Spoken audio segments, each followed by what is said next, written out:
This is an instructional video on showing you how to install the shutter release remote cable into the housing. As you can see, this is the port, inlet port for the remote control shutter release cable.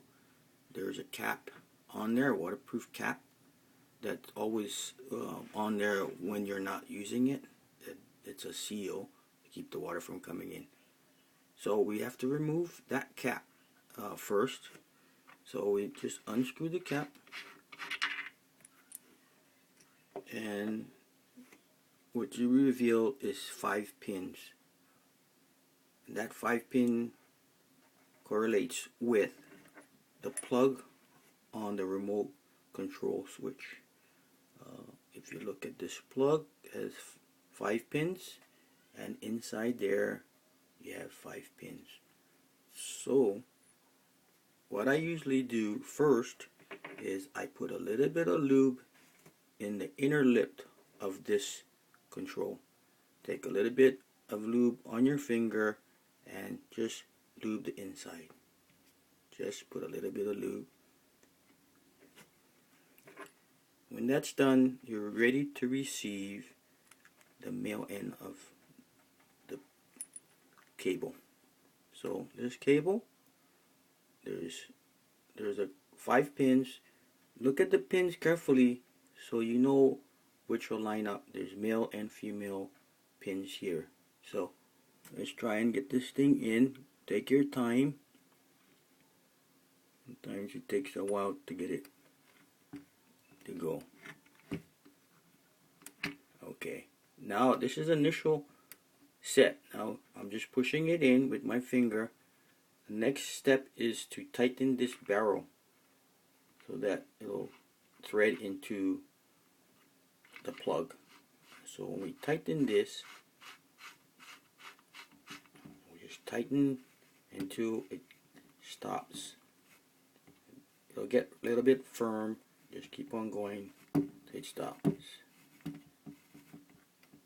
Okay, that's very important to keep on going till it stops. But don't use a tool to tighten this. Just use your hand. Sometimes if it's hard to turn, we need to grease the threads on this plug.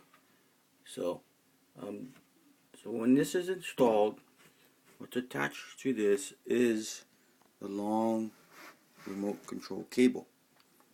This cable right here, so you can see, and that's attached to the pistol grip switch. So this is already set for you. In this switch there's a 2-stage switch. This is just a window to service it when it's time to change if something happens to the switch. So now this is the setup. You can see it. There you go. That's the remote control shutter release system.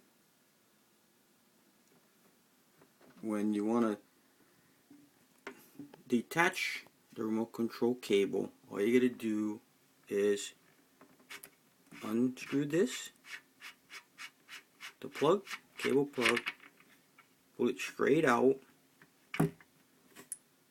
okay, and reinstall the cap. You have to reinstall this cap, if not the housing will leak. On this cap you can see there's an O-ring too, just like the plug. There's an O-ring right there. So that's very essential that these O-rings are lubed. So let's install this right here. Same thing like the other one. It'll screw right in. Make sure you turn this till it stops. Only hand tight. Only with the hand. Okay, it'll stop. Okay. Now it's sealed. It's properly sealed.